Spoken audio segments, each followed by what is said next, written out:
ఇప్పటికీ కాళేశ్వరంలో ఉన్నటువంటి గొప్పతనం ఏమిటంటే, మీరు శివలింగాన్ని జాగ్రత్తగా పరిశీలిస్తే ముక్కు కన్నాలు నోటి కన్నం కనపడుతుంది. అభిషేకం చేసినప్పుడు కొంచెం ఒడుపుగా ఆ ముక్కు రంధ్రాల్లోకి నీళ్లు పడేటట్టుగా అభిషేకం చేయమంటారు. మీరు ఎన్ని వందల బిందెల నీళ్లు పట్టుకెళ్లి అలా పొయ్యండి, ఒక చుక్క నీరు అంతరాలయంలో కింద పడదు. వెళ్ళిన నీరు ఏమైంది? మళ్ళీ ఆ నీరంతా గోదావరిలో వెళ్ళిపోయి కలిసిపోతుంది. ఎలా వెడుతుంది, ఎలా కలుస్తుంది ఎవ్వరికీ తెలియదు. కాళేశ్వరం వెళ్ళి కాళేశ్వరం క్షేత్రంలో అర్చకులను అడగండి, అసలు నిజంగా ఆ శివాలయం చూసి తీరాలి.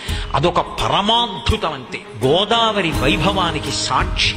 అద్భుతమైనటువంటి ప్రవాహం. ఈ సంవత్సరం సరస్వతి పుష్కరాలు వచ్చినప్పుడు నేను అక్కడే స్నానం చేశాను. వెళ్ళి మహాకాళేశ్వరంలోనే స్నానం చేశా. త్రివేణీ సంగమం అక్కడ ఉన్నదని, అక్కడ అంతర్వాహినిగా సరస్వతి వెడుతూ ఉంటుందని ప్రతీతి. అటువంటి మహాకాళేశ్వర క్షేత్రం దగ్గరికి వెళ్లి మీరు గోదావరి ప్రవాహాన్ని చూస్తే అసలు గోదావరి యొక్క అద్భుతమైనటువంటి ప్రవాహ వైభవం ఏమిటో అర్థమవుతుంది.